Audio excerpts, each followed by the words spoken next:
السلام عليكم ورحمة الله وبركاته. الشمال ركفوني بوليوان كيا أكمل جرتو بعنا جانجرات تاني أرنا واسدي يوكي أفوريني سناغرسيسا توكوفا نموتا بالبلي ساني بيكسسني إردوف بيكسسا بالبلي إردوف إيمو واستابي ميت بالبل مو غوتورا بيكسر فجرا شيكني وين نقاوتي تراني تاري نمني ركضا يرتانو إيه لما فتامو بيكسسا نكاتي أفرا غوبدنو فكاتو أفرا أبدنو في إني لما تامو charge wannan isin agartee won charge illee ni harkisa garuu dhibba fixatoo taane ni harkisa charge wanti kun inni immoo waannaani bilbila achumatti dhaaba isin itti fayyadamaaru bilbila gogee hambisa jechuudha mee kana sadii isin agarsiisa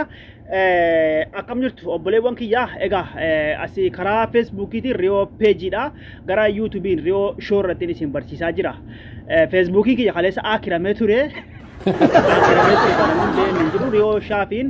page guddaa dhalle akkuma dhibbaaf wayidha kaleessa hana dura akirame yoo isiniif danda'ame page kanallee share godha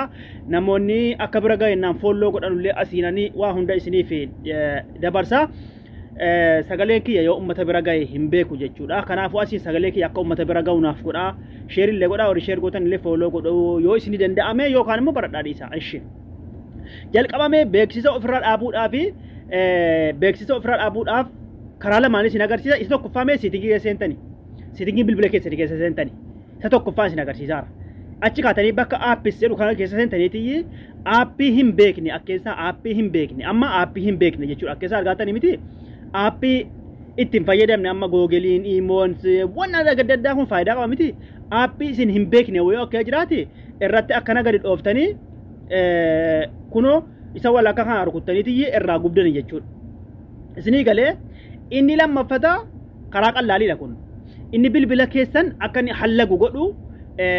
charges ni harkisa gen irra guddeessuun tinirratti fuullifatu kun bilbila hallagsiisa yaani bilbila keessan goskii hambisa wanni kun jechuudha ifa siniif ta'a miti bilbila keessan goskii hambisa aappii gizee aappii mochi keessan abdan beeksisan maa akka asaasin gubdanuu meeshaan agarsiisa qoyaa beeksisa akkasii itti gubuu dandeessanuu asirratti ilaalaa amma fakkeenyaaf bilbila kana gizeetti fayyadamaa jirru kunoo gama cinaa kana agartan miti gama cinaa fakkeenyaaf gama kana irraa deebiin amma fakkeenyaaf wanta akka tiyoon seenee amma na laalame immoo tiyoon seenee amma irraa deebi'uudhaaf kunoo isin hin deebi'a isin immoo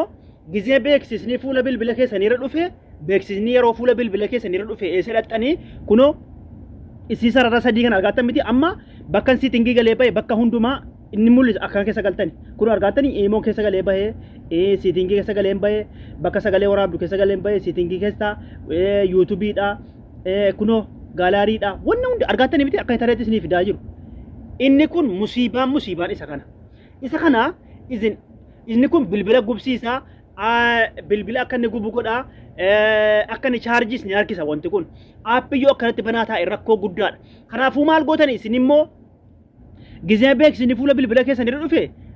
bakka takka naxxanu maal gootanii kunoo amma fakkeenyaaf keessaa bayan jira miti an beeksisni fuula bilbila keessanii irra wagga dhufe kunoo sararuma sadii kana tuttani sarara sadii jirti as tarii bilbila garaagara ta'uu danda'a gama mirgaa irraa deebi'ama gama bitaatti akkana gidanii tuttanii akkana isinii ba'a aappichi inni beeksisa fuula bilbila keessanii irra fidaaru suni akkanarra isinii ba'a jechuudha kana booda gizee inni aappicha akkanatti isinii dhufeera miti aapicha la yoo bakka biraa xixoon hin argatan asuma irra rukuttanii aapicha kanatti qaxxee baa akkana gara rukuttan aapichuma fuula isaa akkana gara rukuttan amma imo keessa seensa jira miti kunoo imo keessa seetti mul'ata jedhee yaada hin ifaara dhiifama achitti waan mul'atu natti fakkaatu amma imo keessa seenseera miti gizee aapichi fuula bilbila keessa hin dhufe isa kana rukuttanii akkana aapichuma akkana keessa seentani amma kun aappii keessa seena jira jechuudha ifaara xiqqoo si ifamanaa godhaa isintillee mul'ataan jiru yaani walumaa galatti asirra gizee rukuttan isin akkana gootanii aappicha keessa seentani warra beeksisaatiifani warri kaan immoo warri bilbila hallaguu fi warri kaan immoo warri bilbila hallagu akka chaarjiin findee immoo kunoo asirratti kiloos oolis jettu kana akkana rukuttanii irraa badeera jechuudha yeroo cufuma waa kana gootani yeroo cufumaayyuu akkanatti ofirraa balleessuu dandeessani obboleewwan kiyyaa isiniif galee jedhee yaadaaf beeksisni fuula bilbilaa dhufu akkasiin ofirraa balleeffamaa egaa hordoftoota kiyya gara YouTube Rio show gara Facebook Rio page kana